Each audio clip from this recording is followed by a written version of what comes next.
juice, and now I feel a boost. Baby say, oh, it's the way I make my juice.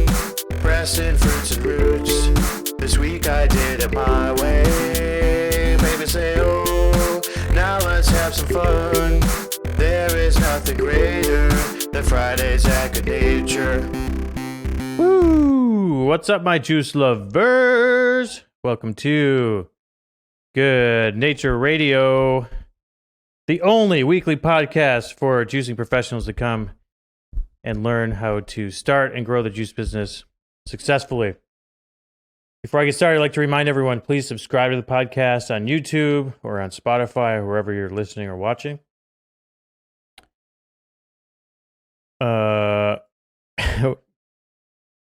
Join with my...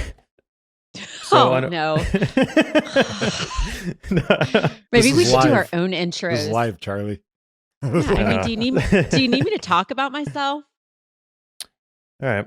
Olivia's going to introduce herself today. Go ahead, Olivia.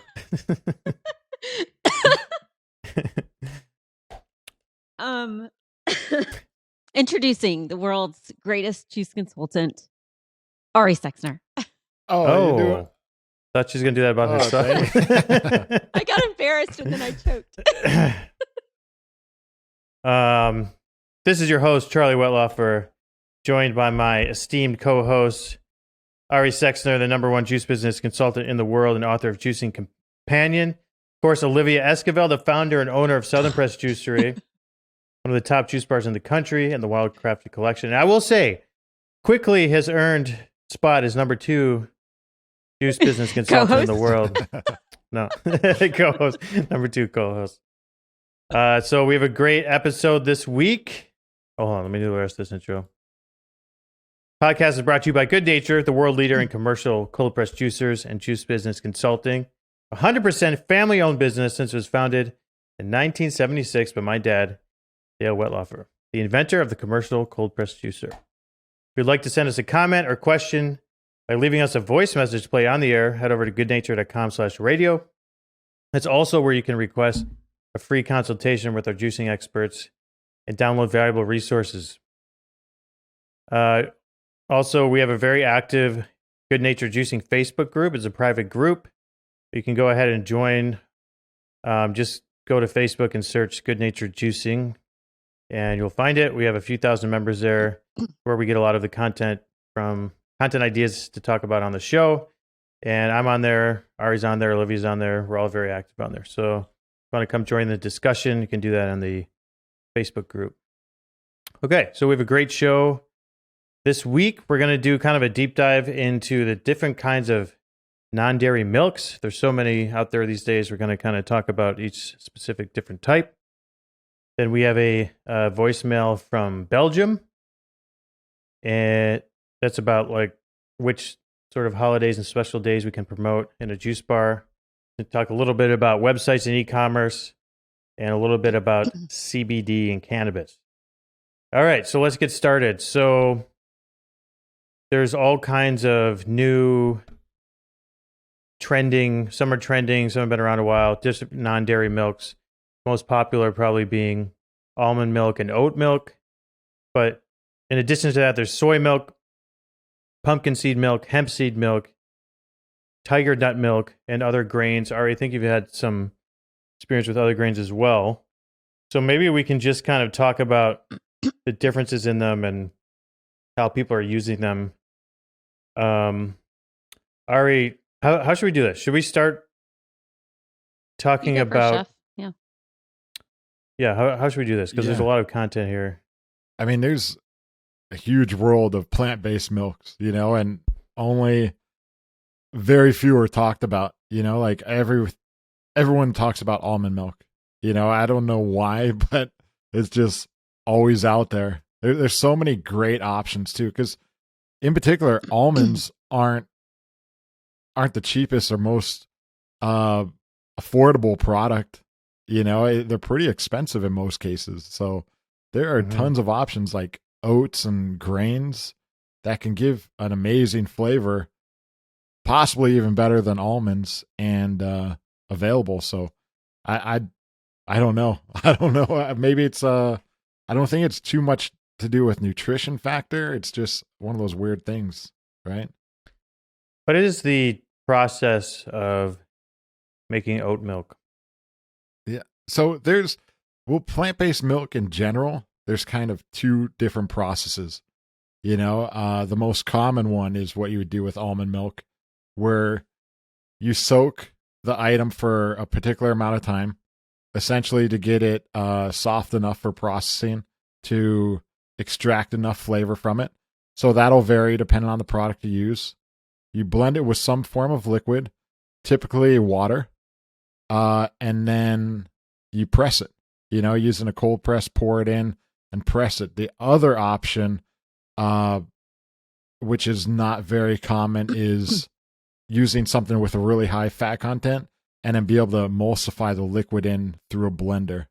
Of course, kind of like being able to, the traditional method with pressing it through it kind of makes it a little bit of a healthier option. But those are kind of the two main options to making plant-based milk. Okay. So you either soak it and grind it and press it. Or you soak it, drain it, and then blend it with the liquid slowly, making kind of a emulsification. I got you. Mm-hmm.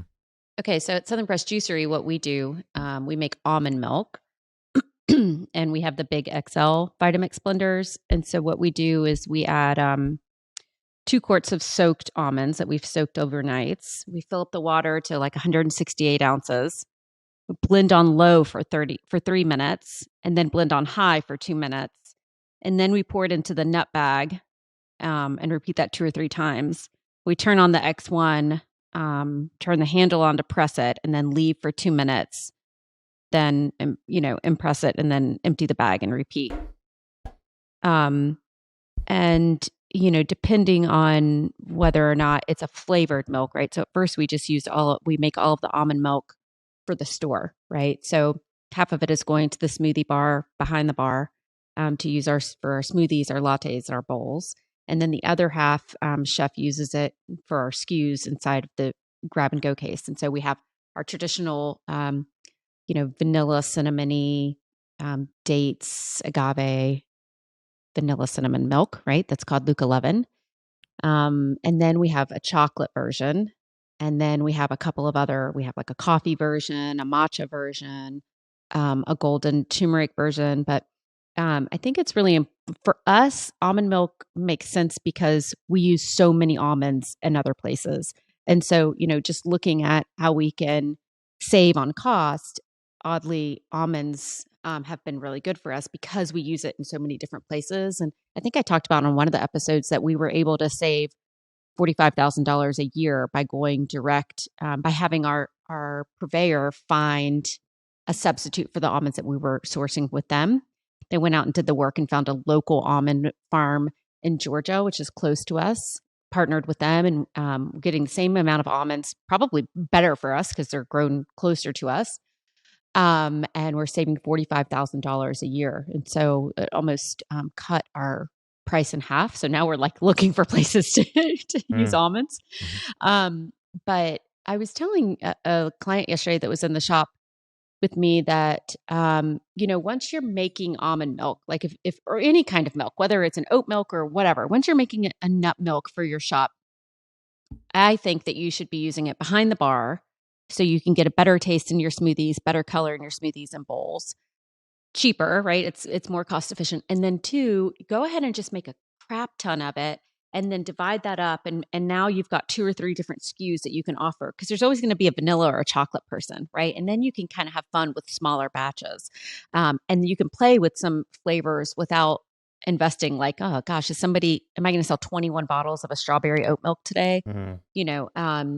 So it's definitely something you need to have in your juice bar. And I find that there are some people out there who just haven't taken the time to master it.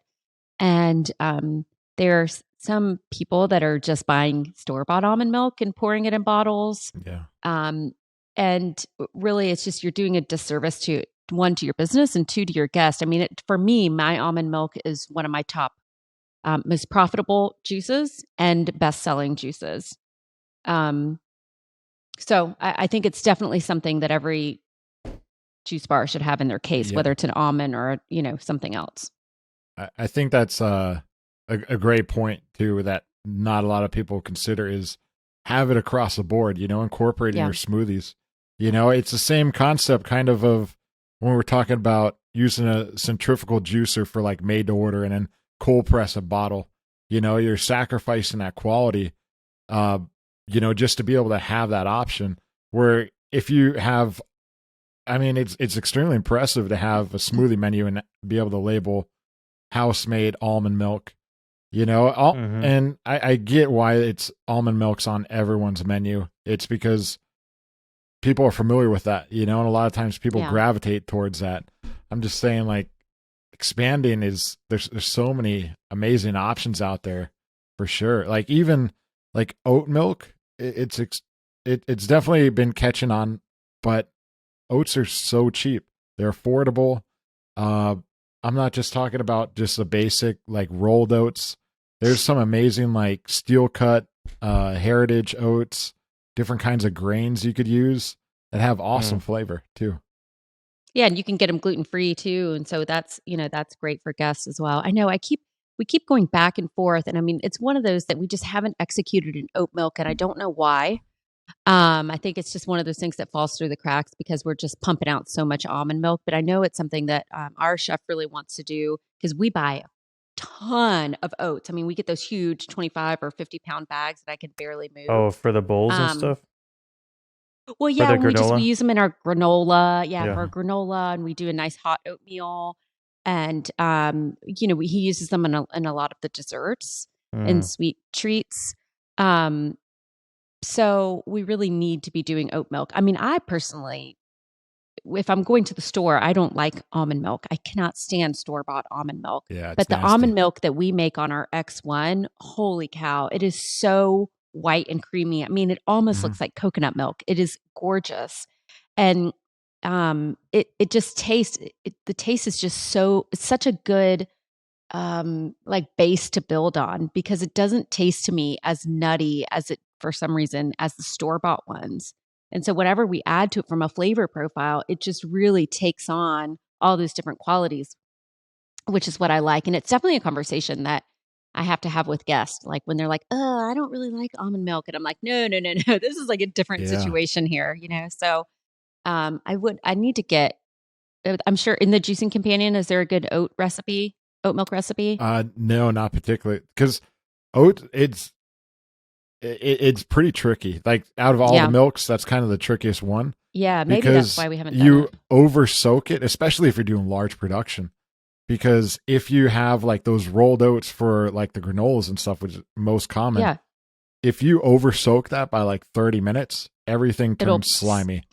I was Yeah, going to and say it'll nasty. soak it up. So like Yeah. those steel cut and those heritage kind of oats are a great option because you have a more leeway, a few hours of soaking, whereas those rolled oats, you got to soak them, rinse them, and blend it like right Mm. away. If they're Yeah, sitting that's what for it is. over 30 minutes, then they become slimy. So then you're not pressing that, Ari? At the end? No, you'll press it after. And Oh, okay. that's just that act of soaking it for over like 10 minutes, 30 minutes. It just develops that that slimy consistency. Wow. So you can do the whole process, or how long do you have to soak the oats for? I do it like a couple minutes. I basically rinse the oats. Only a couple minutes? Soak it a couple minutes, yeah. Wow. So Yeah. you can do the I mean- whole process in one session then, whereas opposed to Mhm. almond milk, you have to soak them Mhm. overnight or for 5 hours or whatever. Yeah, So I you have just to think you have to get pre-plan your a lot. kitchen. Yeah, you have to get your kitchen organized, right? Like so my kitchen is organized in the sense that they're already like almond milk is the first thing they do in the morning and it's the last thing they do before they leave is they Yeah. start the almonds to soak. And so it's just kind of that way already. And so yeah, that must be why he's not doing the oat because by the time everybody gets Yeah. there in the morning and he's already pressed the almond milk, it's like there's too much going on. You got to forget that. focus. You got to Yeah. focus because you'll have oatmeal in a second if you're Mhm. not. Yeah. Yeah, that's tough. So Ari, like in your opinion, if a juice bar is going to go either almond or oat, you think oat can be a good substitute and work in smoothies and everything else? It just because that concept of people are so familiar with almond milk, it feels like you got to start with almond milk no matter what. You're kind of backed into a corner with that, which is, it's a difficult position. I mean, there might be some cases where you could do it without. I really love making those like cashew milks, because cashews are a great option to make in a milk format, you know, just because they got tons of flavor. You could process them very easily, and it will take less amount, so it will still be a little bit more affordable, because cashews are typically a little bit more expensive than almonds. But there's cool tricks too. Like I remember, like macadamia nuts are extremely expensive, and you could like toast those and actually turn into a milk, and it will give you more of a flavor. You know, it's just kind of different techniques that you can kind of mess around with to find something that tastes great and affordable. Yeah, I like cashew milk because I think it's, it has so many good fats in it, and I find that it's a little bit thicker than almond milk, which I like for the smoothie bar, and it's a really pretty color. Although I will say my experience with it has been that it's a lot more volatile and I would say dangerous in the temp area. Like almond milk is already really, really temperature sensitive, but I find for some reason that cashew milk is even more sensitive than almond milk. I don't know why. So we've done that from time to time, but and another thing you can do is just bring it into the seasonality of your menu. And so like that macadamia one, toasting that sounds really cool. Or maybe like a hazelnut, that sounds really cool for just like a latte feature. That sounds, like something that you could just do maybe a couple half jugs of that you sell, 4 or 5 a day. And it's really just kind of a feel good. Or it's just a feature of another beverage or something, like, this like you feature holiday on your smoothie bar. has toasted macadamia nut milk or something, And milks are able to get adaptogens like the powders a lot easier than, well, you can't really do the powders with juices too often. But the milks, they really take great to that. I mean, I would say if you're going to do a milk, Chef, do you agree to go ahead and just try to bring in like maybe a golden turmeric is really good. Don't do a ton of them because those are a little bit harder of a sell than a vanilla or chocolate. Matcha is fun to play with. Lavender, like always do a large batch of the vanilla. I always agree with on that, standard vanilla, and then kind of portion them into different containers, and then add your ingredient, like the cacao, the matcha, stuff like that. But it's also, remember, every ingredient you add to that process is make sure it's cold. Like a lot of times if you blend the water or whatever liquid and it's at room temp, you'll add quite a bit of heat and you'll probably lose some shelf life. So make sure if you add in like a coffee or liquid, make sure that's cold. You rinse whatever you're using with cold water. Always try to use cold product throughout the entire process. All right, and then there's soy milk. When I hear soy milk, I automatically think super processed. Like, grocery store shelf stuff. But I know you can make it, right, Ari? Yeah, my wife is Thai, and when she grew up in Bangkok as a kid, her family would make soy milk out of their house, sell it out of the front of their house.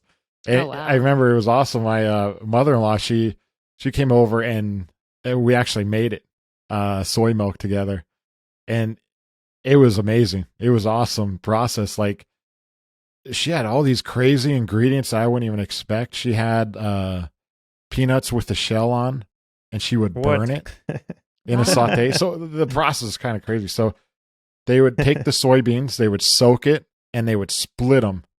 They have to have high quality ones, and it's only like cut in half. That's for the soybeans. You'd soak them a certain amount of time.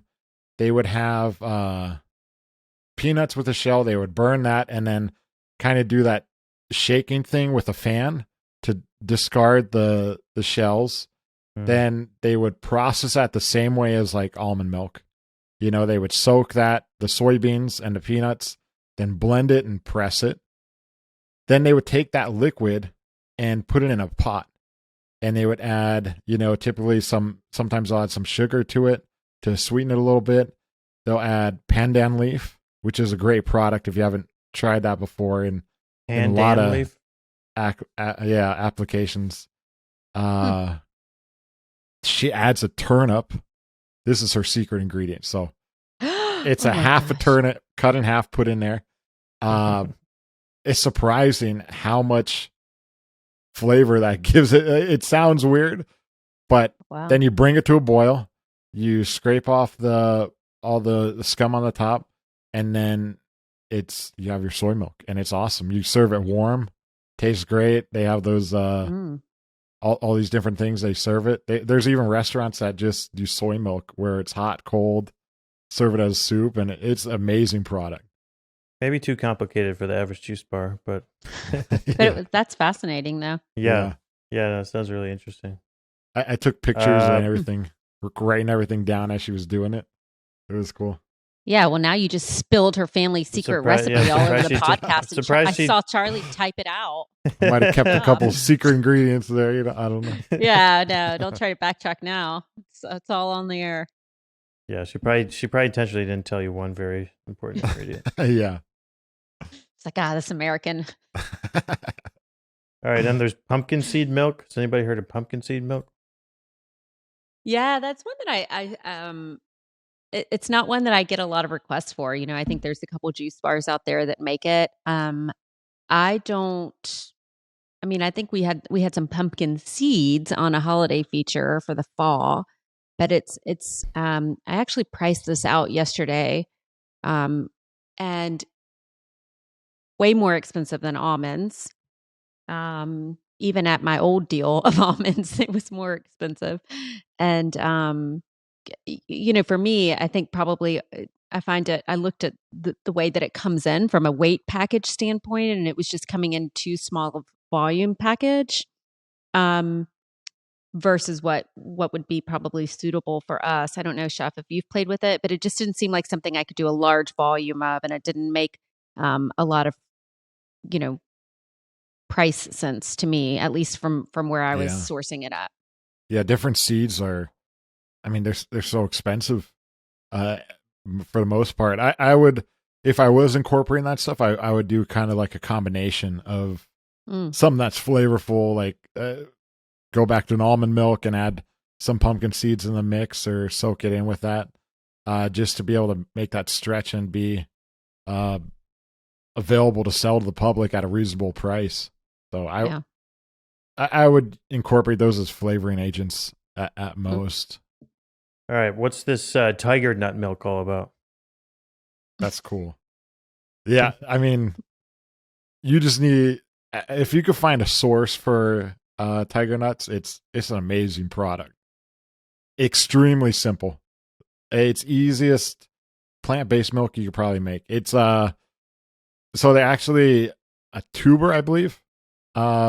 And all you do is you soak it, you blend it, and then press it, and it tastes like an amazing vanilla plant-based milk.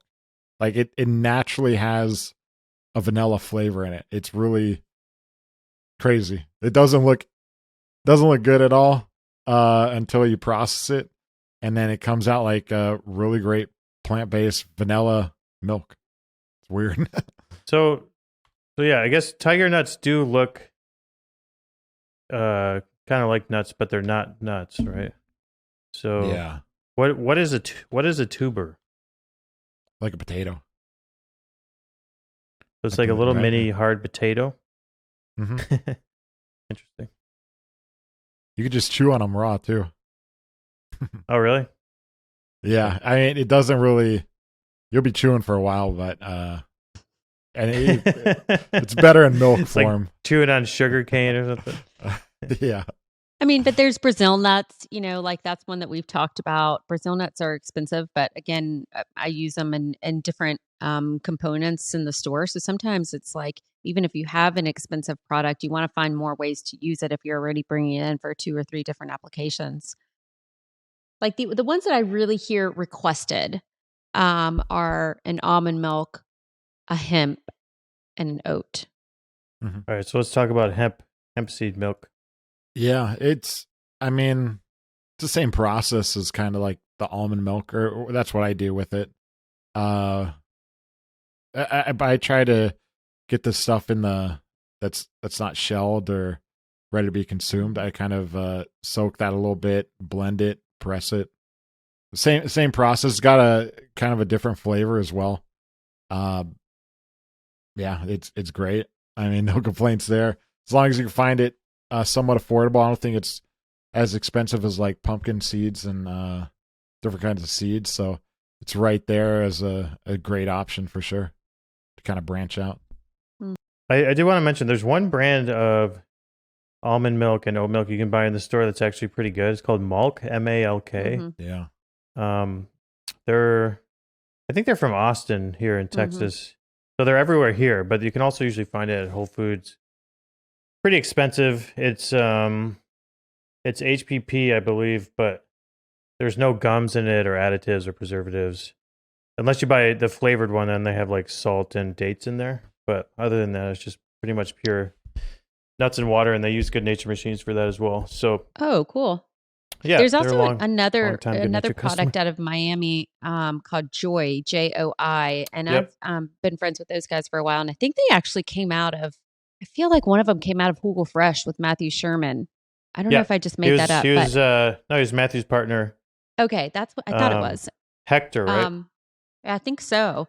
And they've done a tremendous job. So what they do is they have almost like a blanched, it looks like a paste almond, and I think they've even branched out into cashew. And I've used it in my store, and I really like it for at home use. But essentially, it's nothing but almonds and water, and it's way less processed than a regular almond paste. And so you just scoop it and add it to your Vitamix with water and mix. And I've did some before. I was doing some classes through Southern Press Juicery through a company called Air Subs during COVID, and I used Joy's product, and I loved it. I mean, it was so gorgeous. It would come out exactly like coconut water, like this really, really gorgeous white. Tasted great. Really enhanced the colors and the smoothies and bowls. So easy to use. You can also wholesale them. I mean, I'm not affiliated with them or anything, but I did also buy some and was selling them. You could retail them, but it was kind of a good thing to have behind our bar in case. Sometimes you'll have a mix up in the back of the house, or your almonds won't arrive, or your juicer doesn't show up, or whatever. And there have been times when we've run out of almond milk, and so it's always kind of nice to have that on hand because you can just scoop it and blend it, and literally within 30 seconds have really good quality almond milk that you don't have to run to the store for. So I always keep a jar of that as a backup, or just when we're playing with recipes or something like that. But it's JOI, really good people. Yeah, it's good stuff. I've heard that stuff is good frozen too. You can almost eat it as ice cream or something. Oh, I haven't tried that. Yeah, so that stuff, it's just, I think it's just nuts ground up and maybe pasteurized. And I think they have a patent on the process. It was something different about the way that they were processing it and able to kind of maintain some of the integrity of, but not getting that it was different than what other people are doing. Yeah. Yeah, really impressive. Yeah, this stuff is really good. There's also another brand called Good Milk, Joodmylk. They're from Los Angeles, and they, using Goodnature machines, make raw almond milk and freeze it. You can buy it frozen. Well, it's like almond milk concentrate. It's like as if you made almond milk without adding extra water. So then you get it frozen, and then you add water, and you can put it in your smoothies and stuff. That stuff's really good too. Oh, that's a cool concept. Yeah. They sell a lot to like coffee shops, and you can buy direct online. The founder, Brooke, is a friend of mine. I've known her for a while. She's super awesome. So I wonder if that's an application you can do in the juice bar, though. Like we do freeze our almond milk sometimes. Like we freeze them into like little donuts or ice cubes to put them in smoothies because we don't use ice. So you're saying they just pull back some of the water? They just don't add as much water, I think. And then they freeze it. So they press it in like an X1 and then just freeze it in pouches. And then so you get it and you mix it with water and either blend it up in a blender or just let it thaw. But it's I think you could freeze almond milk no problem, just to have in your freezer. Right, Ari? I've actually never tried it before. Yeah, we do it in smaller batches, like I said, to like almost make ice cubes out of it. Mhm. When we want to use that as a frozen component in our smoothies or bowls. Yeah, I think almond milk freezes well, just because it's basically the fibrous almonds and water and oil in there. Nothing that doesn't really freeze well. I think juice gets a little more complex with all the different components of a fruit and vegetable. There's pectin and there's sugars and there's acidity and everything in juice. So I think that's a little more temperamental with freezing. And when you thought, it's not usually quite the same. I will say, I think that Ari brought up a good point about how impressive it is when you can put that you're doing house-made almond milk or whatever kind of nut milk you're making on your menu. And those are little marketing things that you should be doing. I mean, a lot of us are doing some really cool shit and we're just not talking about it, right? Like we're just writing on our menu, like almond milk and, Blue Magic and this and that. And we're not really sort of patting ourselves on the back and letting the consumer know that so much of what we do is made in-house.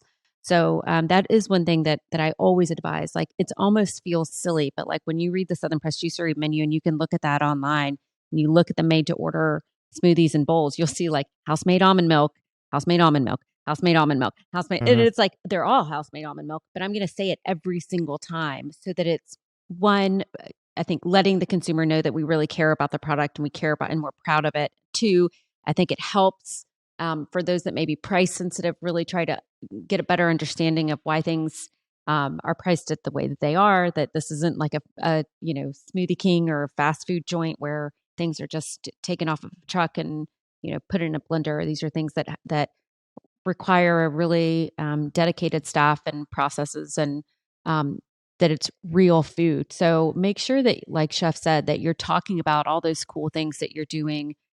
Make reels out of it. Talk about it on social media. Talk about it on your menu. Make sure that your staff knows. And also just remember that almond milk that guests are buying from your store is going to have a lot shorter shelf life, any nut milk is, than what they're buying at the grocery store. And so make sure that you've got things dated and that you're having that conversation after they pay. Don't say it before. Yeah.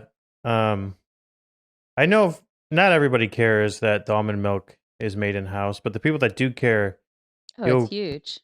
Business very quickly. Like if I go into a juice bar and I see them using carton, like almond milk from a carton, I'm never buying a smoothie there ever.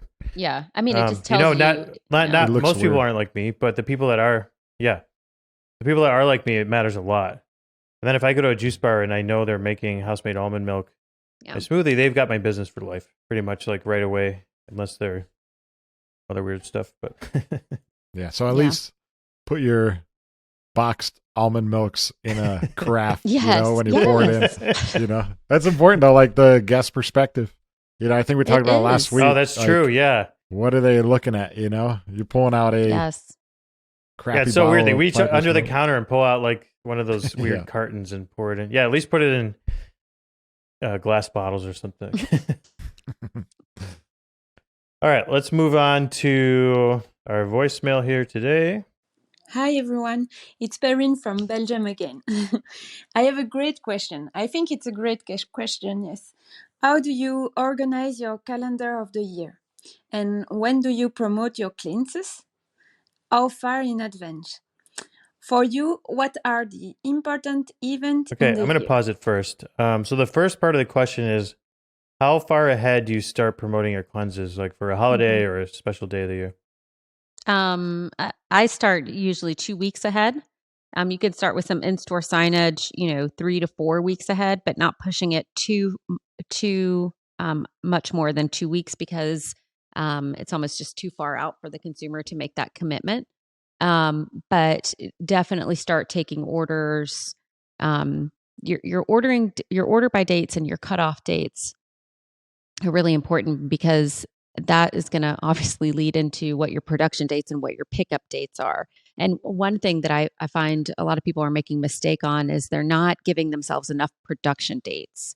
And so they get into this, like they're kind of backing themselves up into this wall where they want to take orders into the very last second. And trust me, I do that too, but that's because I've got production going 24/7. So a lot of times they kind of go at this and don't leave much room for production. Because they want to get the most sales in. So there is sometimes, particularly like in New Year's, where you're talking huge volume, where at first, the first people that come in, they can pick their days that they're going to pick up, right? According to whatever our pickup dates are. But the ones that come towards the end and your production is already accounted for and the things that are being juiced are already sold, you have got to push those people out to a production date that you feel you can achieve. You can't just let them come in and say, I'll be here by the end of the day, because you've already promised those cleanses to people that have prepaid. So it's really, you don't want to do anything to deter a sale. Like I'm always like, just take the money and we'll figure it out. But sometimes if you get some really huge volume, if you've got that juicer going like an X1 where you can make up for it, it's fine. But you've got to be super organized. If somebody wants to pick up in the morning, then, like my cleanses for New Year's particularly are set up by time that they're being picked up. So if I've got a walk-in who wants a juice cleanse right now, I don't want to lose the sale. I may give them somebody's 3:00 cleanse as long as Chef can promise me he can produce for that 3:00 cleanse before that person comes. So whoever is selling those cleanses has just got to be really in tune with the back of the house in terms of what produce is available, what's being on the press, what's up next on the production list. It's got to be a lot of communication between the front of the house and the back of the house, or you're going to walk into a major disaster. Yeah, makes sense. Do you use your menu as a cleanse, right? You don't make any special juices, right? Specific for cleanses, or? Yeah, so we have like when I do a big cleanse promotion like that, I only promote one cleanse, which is our signature detox, which has 3 greens, 1 citrus, 1 root, and an almond milk, if that's 6.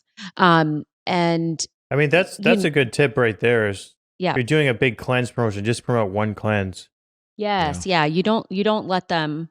They can make a cleanse if they want out of the juice, because out of the case, I don't care. They can grab any 6 that they want. But in terms of what the deal is on, what the reservation date is on, whatever the promo is, it's on this 6 juices. Now, I will say I like live and die by what we call the law of value, which is you give more in service than you take in payment. So if there's somebody that comes in and wants an exception, we will take that exception. You just don't market that exception.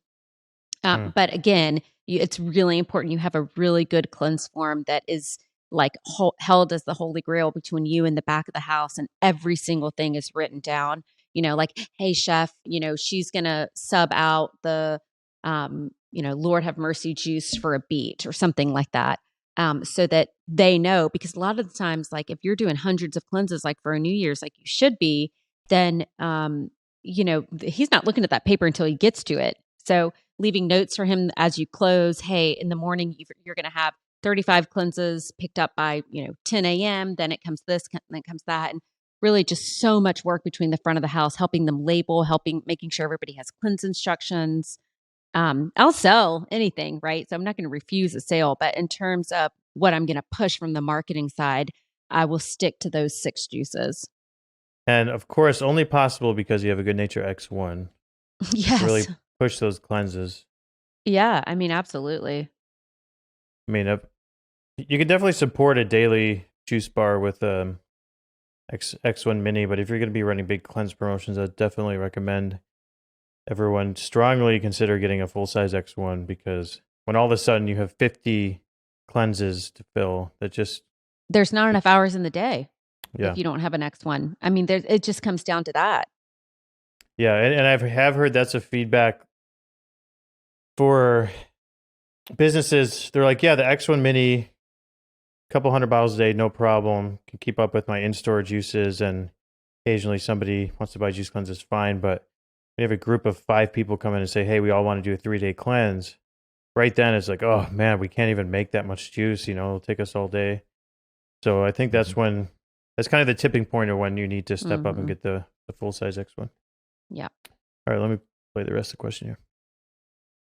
For example, in Belgium, we have an alcohol-free month, perfect to promote juices as mocktails, or a month dedicated to breast cancer.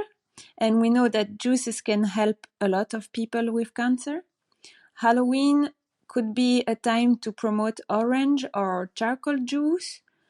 Yes, there are a lot of events. So I am planning to work on my calendar at the end of the year. I was wondering if you had any tips. Thank you for your video. They helped me a lot. Thank you. Bye-bye. Thanks, Barine. It's always nice to hear from you. All right, Olivia, you want to take this one? Yeah. So for my calendar year, the big ones for cleanses in the US are a back to school cleanse.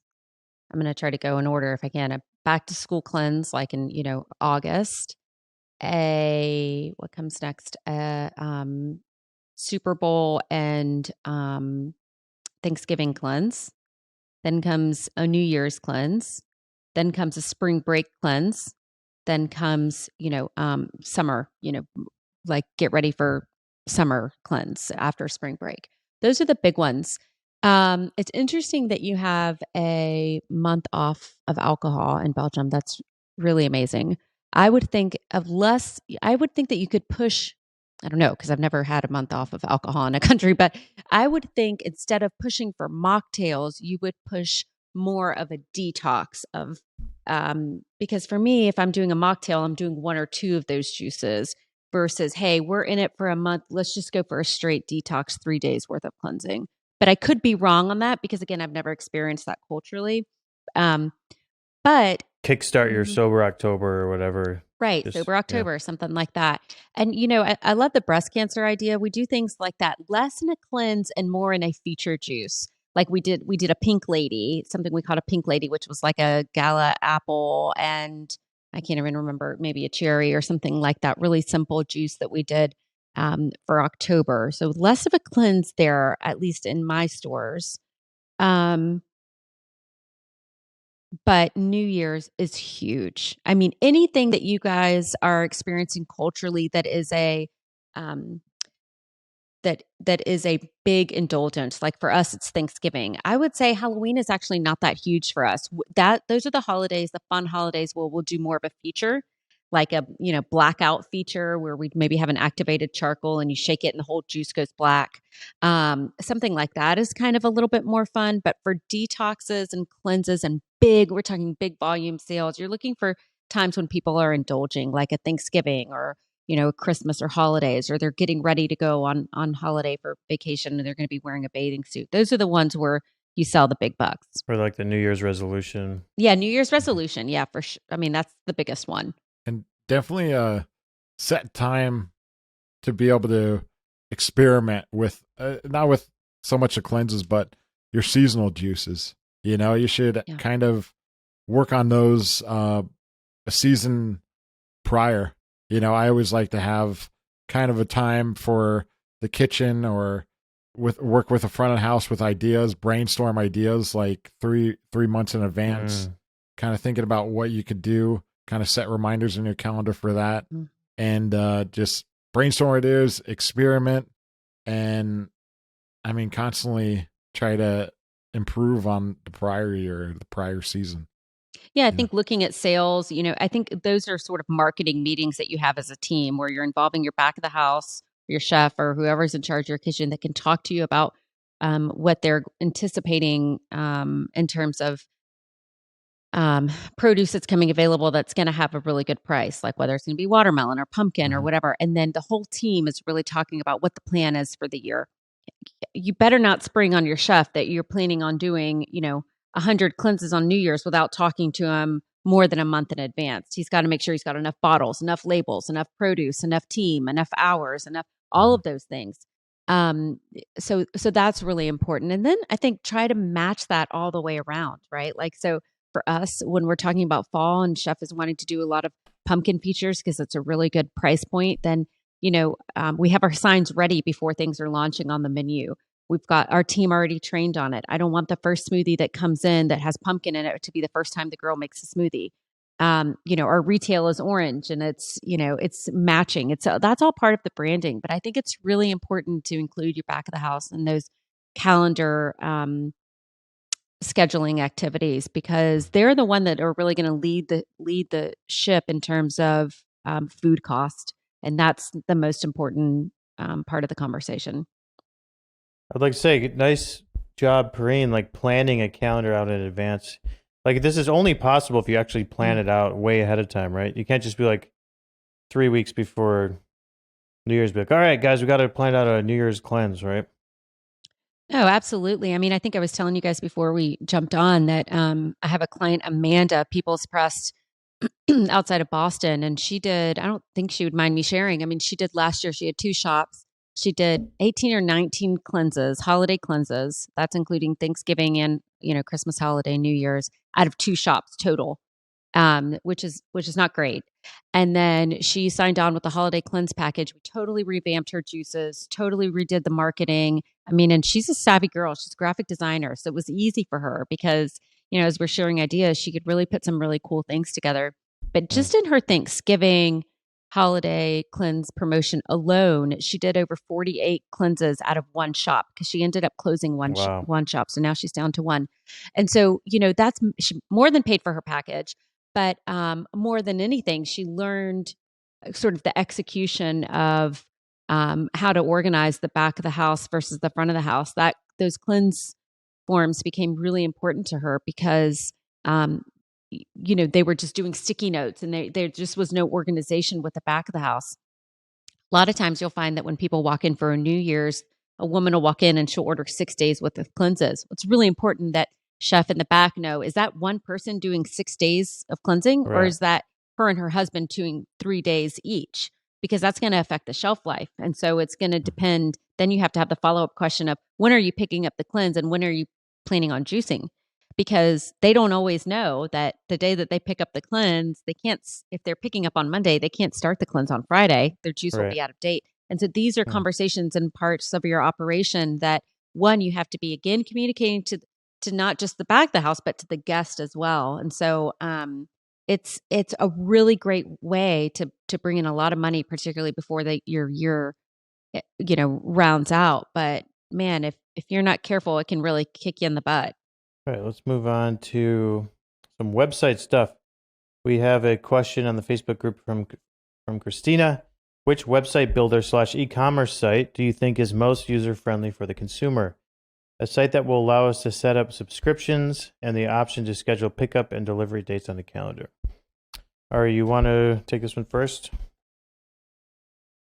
I really don't have any experience with building websites. So, I'm impartial. Olivia, you want to take this one first? I know both of you guys. Yeah. I think that means Olivia's talking too much. Ari, you have to jump in. I think that, for me, we use a point of sale system that is just a traditional NCR silver point of sale system. We do use, when we're outside of the juice bar, we do use, or if our Wi-Fi is down, we use Square. And that seems to be what I find a lot of people are really liking, because it's probably the most user-friendly, what people are using at farmers markets. I find that they make it really easy to have a really beautiful interface that you can build on your own without having to probably hire too much out, as long as you have some good photography. I think it has a good enough system for inventory. I like the way it breaks down your sales. Haven't had much experience with Toast. I'd like to dig into that a little bit deeper. But I would definitely start thinking about something that gives you a tablet feature, something that you can take out to the curbside. It's something that people can, do a subscription, I think is really important. And I think dig in to see if it also has an app. For instance, I have an app and it is not integrated to my point of sale system, and it is such a pain. So every single day we have to add the tips that came through the app orders to our point of sale system. We have to add it to our tip sheet. We have to add it to payroll. Same thing with our sales. And so I would really like to see a system that integrates, both has an app, customer facing app, and then a point of sale as well that talk to each other. Yeah, I definitely agree on the Square. They've really built out a lot of nice features over the last few years. They have e-commerce, they have POS, believe they have subscriptions, and I know they have scheduling. Like Square has a great scheduling app, whether you're scheduling consultations or cleanse pickups or whatever. You can set up the calendar, and people can pick their slot on the calendar, time they want to do it, and you can block out times where you don't want to do it and have it automatically read other people's calendars to see when you're busy or when you're not busy. It's really nice. So definitely recommend Square. Unless you're doing the full custom build out. I mean, I'm going through that right now with Goodnature. We're completely rebuilding our website. But that is, I mean, that's a big project, and you got to be spending big bucks on that. So, but Olivia, you mentioned photography. It always surprises me. Some people are totally unwilling to spend money on photography. Yeah. But it's so important for a juice business. Important. Yeah. And people So are like, important. people get a price tag of like a few $100s. Like, oh, no, that's too much. It's like, guys, you spend it one time Yep. and you have pictures forever. Yep. You know, it's like a one-time upfront cost. It's not like a monthly cost or anything. Just spend the money, get some good photos, find a real food photographer, not just like your cousin who does wedding photography. He's going to take pictures of your juice. You know, everybody has one of those. But I mean, just a real photographer that does food photography. They have a portfolio. It might not be cheap. It might be, you know, $500, $2,000 or something. Depending, but like on how much you need and how experienced they are. But the photos, like we've done a couple shoots at Goodnature where we just rent a studio and photographer for a day. We bring juice and fruits and vegetables, and we just shoot hundreds of just like random photos of bottles of juice and fruits and vegetables and people making juice. We've used those photos for years on our blog, like 5 years. You know, we just have this library of our own stock photography that we can use. It's owned by us. You don't have to like cruise stock photo websites and try to find something that looks right. So I'd highly recommend that. Just, you know, book a photographer in a studio and just shoot a ton of pictures, not even of specific products necessarily, but just sort of more ambient type stuff you can use on your menus and on your website and everything else. There's so much work that can go into a picture. You know, it's wild just seeing them work. It's crazy. I remember when I worked as a chef in a casino, we did it took 4 hours for like one picture. It was insane. I like just some of the work that goes into it. They had like this little light thing, and they would trigger it, and he would just move it around the whole place, so it would be like extremely defined. And I mean, some of those guys they're impressive. Yeah, I mean, it's definitely, it's a skill, you know, taking really good food photography, and you need to find someone that knows how to do that. And quite often you'll have to hire a photographer and a food stylist together. Yeah, I mean, I would say like if you're super low budget and you don't have it, you know, there are some ways to do it yourself. Like, you know, just go to, sorry to kind of negate everything you just said, Charlie, but go to Michael's and get some plain white cardboard, you know, like old school science poster board, put it, you know, sort of like, so it's in an L, and just make sure you use a lot of natural light. And like, you can get some really good social media content from, just from your iPhone. I don't think that you should be spending tons and tons of money on social media content photography. No, I agree with that. Yeah. I do not. I do think it's worth it to have it on your website. And then once you have that on your website, you just save it in a Dropbox folder and you use it time and time again. And, you know, social media, you should be doing that yourself. You know, get a decent quality iPhone. And, you know, now, like yesterday, I was filming in the shop and I was using cinematic, and I'm like, holy cow, this is like really cool. You know, like It's really I looked nice. like super professional, but, you know, says me, but, it just, I don't think that you should be paying for social media, but I do agree, you know, unless dark is your thing, just make sure that when people are taking pictures for your website, that it's a clear black background. That is not the time to show, I don't think, if you're showing a bottle, to me, that's not the time to show a ton of fruit and a ton of ingredients and a ton of hands. You just want a white, clean background so it'll pop on a register. And also think about it from a Square perspective. That's something that a lot of times you're using in your restaurant as your associate is looking. They're looking for the right bottle and they're clicking on it. So you don't want a super distracting picture if it's something that's facing, you know, your associate. You want just something that's like, okay, here are all the green ones lined up. Look for the right name, click on it, right? Yeah. So just make sure you've got a really clean background and that you're in those photo shoots. If you are hiring somebody, I know a ton of people that hire people and they're not present. They just drop off the juice and they come back and they hate what they got. So make sure you're there, that they're showing you test pictures, that you're interjecting, that you're saying, "Oh, that's not what I was really looking for." Because once they've shot it, they've shot it. You want something to reflect your brand and have consistency, right? Yeah. So important. Yeah. But I think a lot of times you show your brand on your social media. Like that's the time to really show a ton of colors and stuff like that. Like for me, when I'm looking on a website menu for a restaurant, I'm like, just show me the food. Like, what am I going to be eating here? That's funny. I hate it when you go to a new restaurant you've never been and there's no pictures of the food on the menu because you have no idea what anything is. You're just kind of like, oh, this is good. It's shooting good content. It takes a lot of work. That's why most businesses don't have good content, But I think if you invest the time and really invest emotionally in making sure you're getting good content, that it's worth it. It's a lot of work, but you do it. It's a project, and then it's done, and then you have that forever. So I definitely think it's worth it.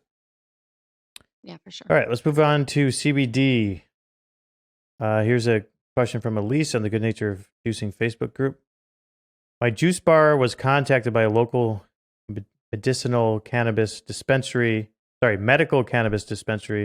wanting to collaborate on a CBD infused juice.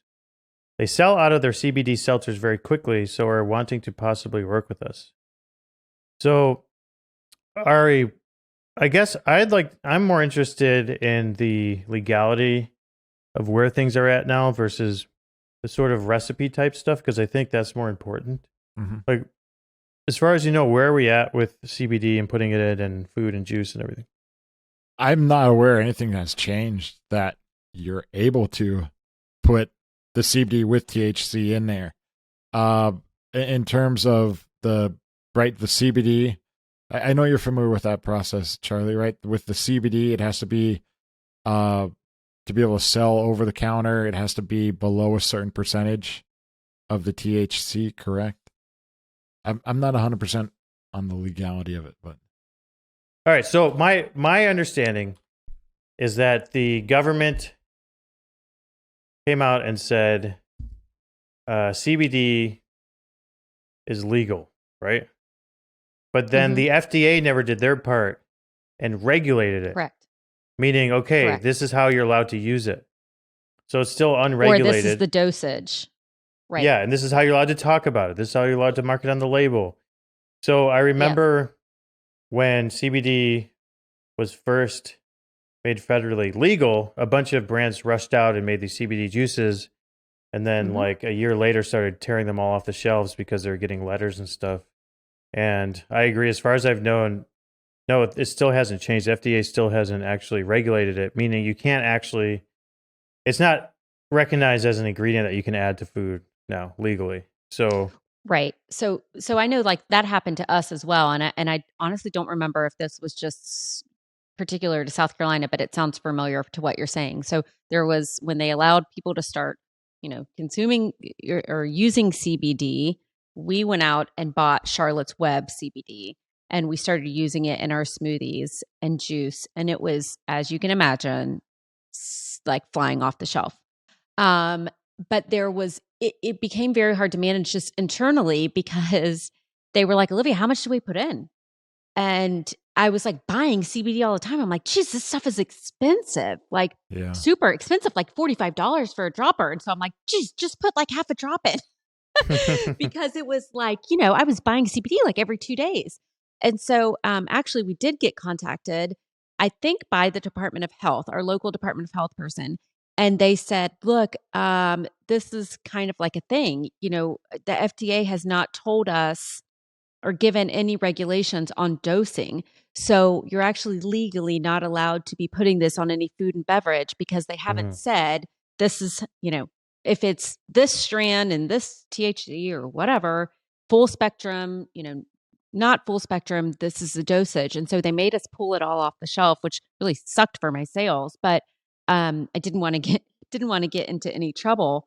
So, and even when you look at CBD, like when you buy the tinctures, most of the time it doesn't say that, even though it's intended for you to take orally, it doesn't say that you can. It says just basically like just rub it on you or whatever. And I think that's all because of the FDA. And you also want to be real careful with, I mean, even where it says safe to consume, right, doesn't mean you're allowed to do that. You know, right. Like that big case with the charcoal, you know, a few years back where everyone was adding charcoal to their products, and then they got a lot of inspection agencies had it pulled. So there's different categories where it's called GRAS, generally regarded as safe. You want to make sure it's an approved product from the FDA.